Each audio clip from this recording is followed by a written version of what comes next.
Buenos días a todos los estudiantes del grado décimo de la institución educativa San José de la Unión Valle. En este año 2021 retomando la instrucción de las clases a partir de videos, como ya fue nuestra costumbre del año 2020. Y recordemos que para darle continuidad al tema que veníamos estudiando, vamos a iniciar con la dinámica. Habíamos hecho el estudio de la cinemática, recordando que la cinemática es la descripción del estado de movimiento de los cuerpos, pero les había comentado que faltaba por estudiar una perspectiva del estudio de la mecánica que se llama la dinámica, y son las razones por las cuales los cuerpos cambian de estado de movimiento. Esas razones son la fuerza, como podemos ver acá. Entonces, teníamos que en la cinemática nuestros actores principales eran la posición, el desplazamiento, la velocidad, la aceleración, todos vectores, y nos servían para esa descripción. Pero ahora viene el que va a dar las razones, y es la fuerza. Entonces la fuerza es la causa. Si queremos hablar de una relación causa-efecto, la causa es la fuerza, el efecto es la aceleración, y la aceleración trae consigo cambio en la velocidad, y si tenemos cambio en la velocidad es porque nos estamos desplazando, y si nos estamos desplazando es porque estamos cambiando de posición. Ese es el entramaje que hay en conexión entre la cinemática y la dinámica, todo a través del tiempo transcurrido. Entonces, para el estudio de la fuerza hay dos perspectivas de estudio.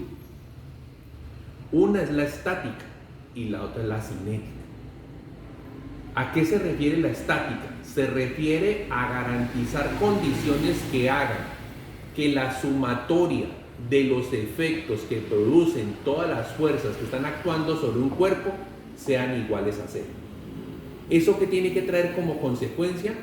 Que el cuerpo o tenga velocidad cero, lo que consideramos reposo, o mantenga su velocidad constante. Si la velocidad es constante, no hay aceleración, y si no hay aceleración es porque no hay presencia de una fuerza neta. Pero la otra perspectiva es cuando la sumatoria de las fuerzas da diferente de cero, pero buscando que haya un movimiento en el cual haya una variación regulada de la velocidad, tipo como funcionan muchos mecanismos. Entonces, para poder iniciar el estudio de la fuerza, se debe tener en cuenta el concepto del cuerpo libre, o modelo del cuerpo libre, o modelación del cuerpo de estudio, como podríamos llamarlo. Y esa modelación contempla tres perspectivas distintas. La primera se llama partícula, la segunda, cuerpo rígido, y la tercera, cuerpo deformado. Están en el orden que implican mayor nivel de análisis. Partícula. La partícula es un objeto al cual no le vamos a tener en cuenta su forma. Al no tenerle en cuenta su forma, no nos interesa su geometría, no nos interesa sus dimensiones, solo nos interesa las fuerzas que están actuando sobre él, y como no me interesan ni su geometría ni su forma, no me interesa su tamaño, pues asumo que todas esas fuerzas están actuando en un solo punto, así sea que en la realidad el cuerpo no los mantenga. Claro, las respuestas que la modelación de partícula puede ofrecer solo nos permite dar razón de si un cuerpo se traslada o no se traslada bajo la acción de esas fuerzas. Cuando ya el modelo de partícula no es suficiente para brindar una respuesta que satisfaga a quien está estudiando, entonces ya tenemos que preocuparnos por la forma del objeto y por el tamaño de él. Y cuando ya viene esa preocupación es porque encontramos un centro del cuerpo. Y cuando encontramos un centro del cuerpo, empezamos a mirar si las fuerzas que están actuando sobre él actúan en el centro o lejos del centro. Cuando actúan en el centro, vamos a seguir teniendo un efecto de traslación, pero cuando actúan lejos del centro se va a combinar con un efecto de rotación. porque la rotación está justificada a partir de que las fuerzas no estén en el centro. Cuando ya queremos tener un mayor nivel de análisis, ya vamos a hablar del cuerpo deformable. Y en el cuerpo deformable, ¿qué entra a jugar? Entra a jugar la propia resistencia del material. Hasta ahora, hablar de rígido significaba que cuando las fuerzas actuaran sobre el cuerpo, no le iban a causar ninguna deformación, ningún cambio de forma. En cambio, en el cuerpo deformable, a partir de la resistencia que el cuerpo hace a nivel interno, es como puede repeler el efecto de unas fuerzas externas que están actuando sobre él. Lo que acabo de decir lo podemos ver fácilmente en estos dibujos.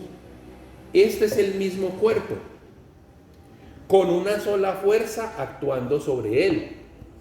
Pero, si lo vemos como partícula, el único efecto que pensaría es, si a este cuerpo le está actuando esta fuerza en esta dirección y en ese sentido, pues él se debe trasladar en esa dirección, en ese sentido. Pero cuando yo ya voy al modelo del cuerpo rígido y me preocupa la forma, encuentro el centro. Y al encontrar el centro me doy cuenta que esta fuerza no pasa por el centro. Y al no pasar por el centro no solo va a causar un efecto de traslación, sino también un efecto de rotación. Veríamos fácilmente o podríamos justificar por qué el cuerpo tendería a irse hacia adelante y rotar. Y cuando ya lo hablamos de cuerpo deformable, veríamos cómo primero el cuerpo se aplasta desde sus medidas originales, cómo se aplasta tratando de repeler a la fuerza, y después, si esta fuerza continúa, pues va a generar una traslación y una rotación sobre el cuerpo ya deformado. Este es el nivel de análisis más alto. Nosotros vamos a comenzar con el modelo de partícula y progresivamente estudiaremos el modelo del cuerpo rígido. Entonces, para poder hacer un estudio de traslación y rotación, es necesario analizar los grados de libertad de un movimiento de un cuerpo. Los grados de libertad del movimiento de un cuerpo son 6. ¿Y quiénes son esos 6? Hay 3 que producen traslación y hay 3 que producen rotación. ¿Quiénes producen traslación? Entonces observemos que hemos tomado como referencia un cuerpo pequeño de forma rectangular, un paralelepípedo, y entonces sobre ese paralelepípedo hemos trazado las 3 direcciones que hemos tenido siempre como sistema tridimensional de posicionamiento, una X, una Y, una Z.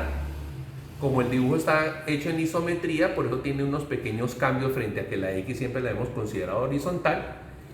Y entonces cuando yo voy a analizar un cuerpo como partícula, lo único que me va a preocupar es las fuerzas que actúan en la dirección X, las fuerzas que actúen en la dirección Y y las fuerzas que actúen en la dirección Z. La sumatoria de todas esas fuerzas me van a dar cuál es el comportamiento de la partícula y las razones que motiven si tienen algún cambio en su estado de movimiento o no. Cuando ya lo he de considerar un cuerpo rígido, me voy a preocupar por las fuerzas que no pasen por el centro, y esas fuerzas pueden causar efectos rotativos. A esos efectos rotativos los llamamos momento de fuerza. Un tema que posterior a este estudio de fuerzas en partículas entraremos en detalle. Y entonces, fuera de la traslación como causada por las fuerzas que producen un efecto de desplazamiento, vamos a tener una rotación porque vamos a sumar el efecto rotativo que las fuerzas causan alrededor del eje X, el efecto rotativo que las fuerzas causan alrededor del eje Y y las fuerzas que causan el efecto rotativo alrededor del eje Z. A eso se le llama momento de una fuerza. Observen que como está hecho el dibujo, los sentidos que se están teniendo en cuenta como positivos son los sentidos contrarios a la manecilla del reloj. Las fuerzas, para poderlas medir, tienen unidades de medición. Entre sus unidades de medición más conocidas y que son base para el estudio de todas las fuerzas tenemos En el sistema internacional, conocido como sistema SI, la unidad fundamental se llama Newton. Se simboliza con una letra N mayúscula. ¿Y el Newton a qué será equivalente? Es equivalente a la fuerza necesaria para poder mover un cuerpo de 1 kilogramo de masa de forma tal que ese cuerpo, su velocidad vaya cambiando de a 1 metro por segundo por cada segundo. Una medida de aceleración. Recordemos que cuando se escribe metro sobre segundo y sobre segundo, se podría hacer la misma interpretación, que esta unidad se puede escribir como metro sobre segundo al cuadrado. Yo acostumbro a escribirlo de esta manera porque permite dar la explicación del fenómeno. También, y como es muy común para nosotros cuando estamos en el supermercado, donde el médico, es para nosotros muy común utilizar la unidad kilogramo. La discusión de siempre es, ¿son kilogramos masa o kilogramos de peso? Es una discusión que daremos en próximas clases. Pero por ahora vamos a hablar de kilogramo de peso, que es con el que nosotros estamos acostumbrados a vivir, y ese kilogramo de peso equivale a 9.806 newton, para tenerlo como equivalencia para nosotros. En este momento, cualquiera de ustedes al ver este video, pues si quiere saber su peso en newtons, pues simplemente coja su peso en kilogramos y multiplíquelo por el factor 9.806 y me comenta. En el sistema inglés, la unidad de manejo del peso es la libra. La llamamos libra fuerza para distinguirlo de la libra masa, y esa libra vendría definida desde movilizar un cuerpo que tenga una masa de un slug para que adquiera una aceleración de 1 pie sobre segundo al cuadrado, o sea que su velocidad vaya aumentando de a 1 pie por segundo por cada segundo que se está aplicando la fuerza. Esta unidad slug es una unidad poco utilizada porque tiene su equivalente en libras masa y es más recurrente manejarlo en libras masa. Ya tendremos la oportunidad de hacer ejercicios en los que hagamos esas conversiones. ¿Cuál es la más importante para tener como interacción entre las dos? Es que 1 kilogramo fuerza es equivalente a 2.2046 libra fuerza. Por eso es que es un error cuando vamos al supermercado y nos dicen que una libra son 500 gramos y que 2 libras son 1 kilogramo. No, 1 kilogramo es más de 2 libras. O sea que una libra es menos de 500 gramos. Con este valor pueden calcular a cuántos gramos equivale una libra. Los efectos que causa una fuerza hay que tenerlos muy en cuenta porque hay dos extremos para ese estudio. Uno es cuando las fuerzas actúan sobre un cuerpo por contacto, o sea, tocan al cuerpo. Y otra es cuando la fuerza se ejerce a distancia. Y cuando la fuerza se ejerce a distancia, eso es un efecto que llamamos efecto de campo. ¿Y cuáles son los campos con los cuales nosotros convivimos en la vida diaria a pesar de que no mantengamos muy preocupados por su estado? El campo gravitacional y el campo electromagnético. Ambos claves para mantener la vida en la Tierra. Entonces, cuando vayamos a hacer un análisis de fuerzas, hay que tener en cuenta la premisa que les escribo acá. Se analizan todas las fuerzas que inciden sobre el cuerpo libre.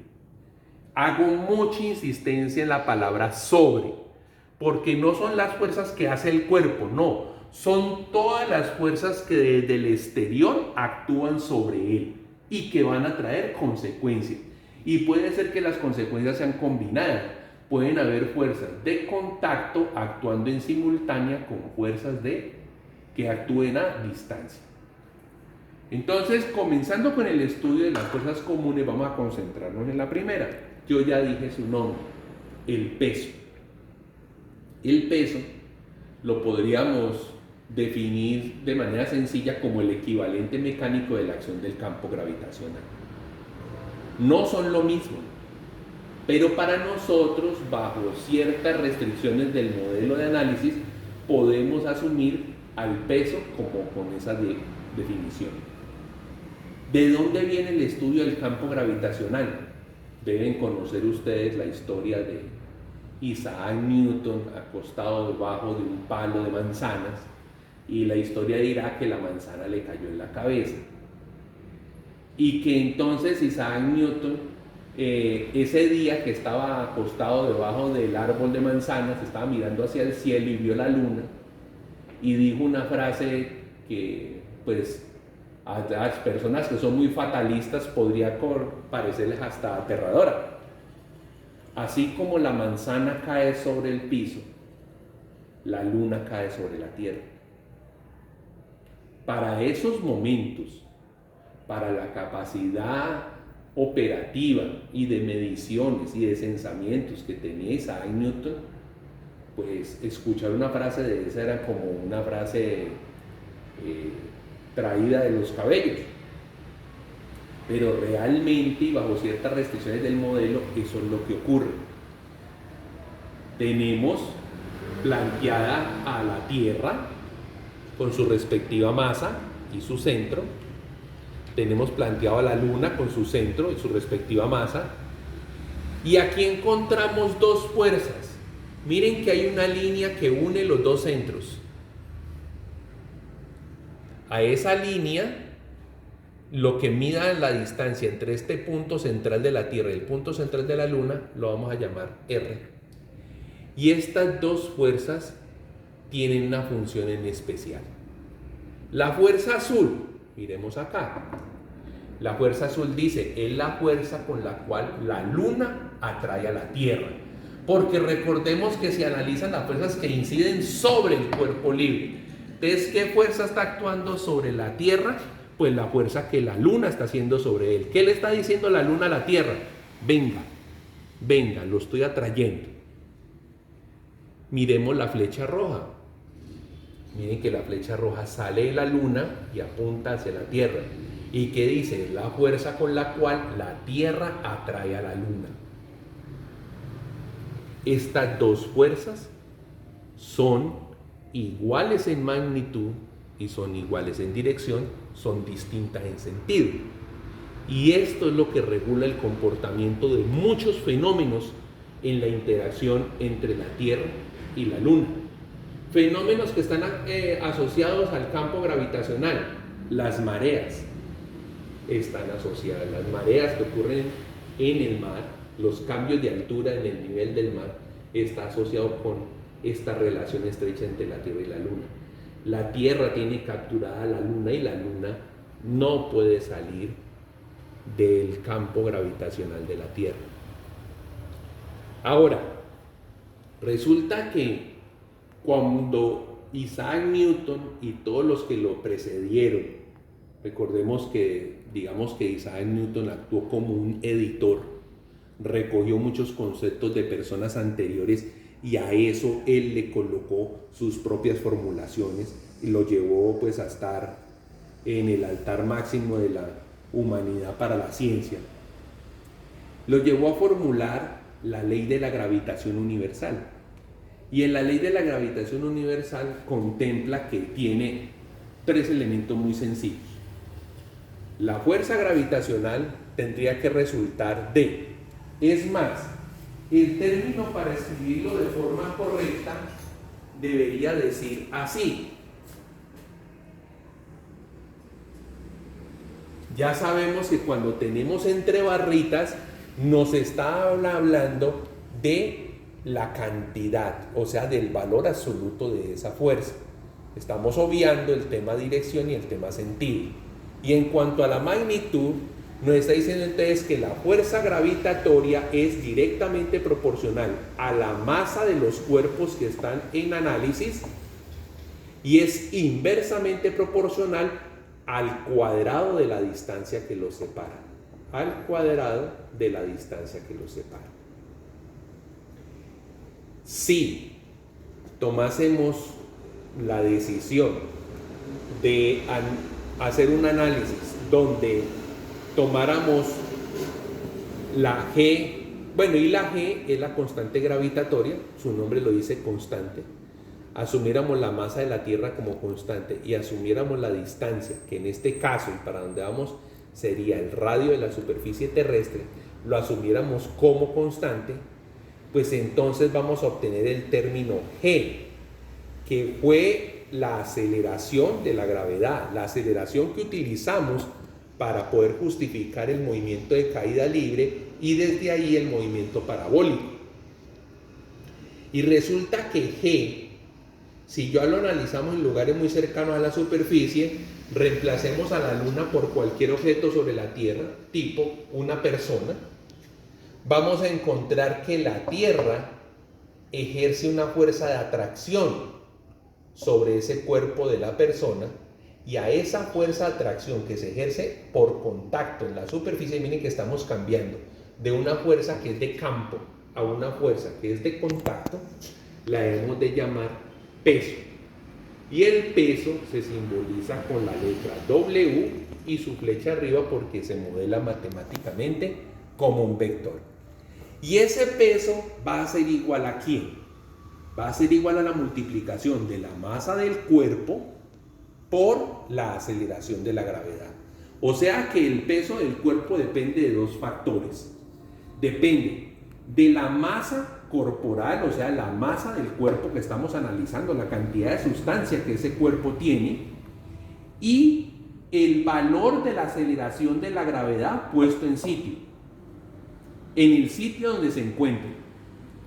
Entonces todos han visto los videos que pasan de la llegada del hombre a la luna. Y recuerdan cuando han visto documentales y eso, que ese traje, esas personas no eran capaces de caminar con el traje puesto en la Tierra. Pero en la luna Neil Armstrong sí se pudo bajar del Eagle y caminar sobre la luna. Bueno, ¿y será que entonces que Neil Armstrong perdió masa corporal? No. La aceleración de la gravedad en la Luna es más baja. ¿Y por qué será más baja? Porque la masa de la Luna es mucho más pequeña que la masa de la Tierra. Y eso hace que el G de la Luna sea menor y por tanto el efecto que la persona sintió allá para caminar, que llamó peso, tenía la capacidad corporal para poder arrastrar ese valor de peso, pero puesto en la Luna. Entonces, en este momento, creo que todos estarán en la capacidad de poder hacer una distinción entre masa y peso. En la siguiente clase seguiremos hablando de las otras fuerzas comunes. Muchas gracias por su atención.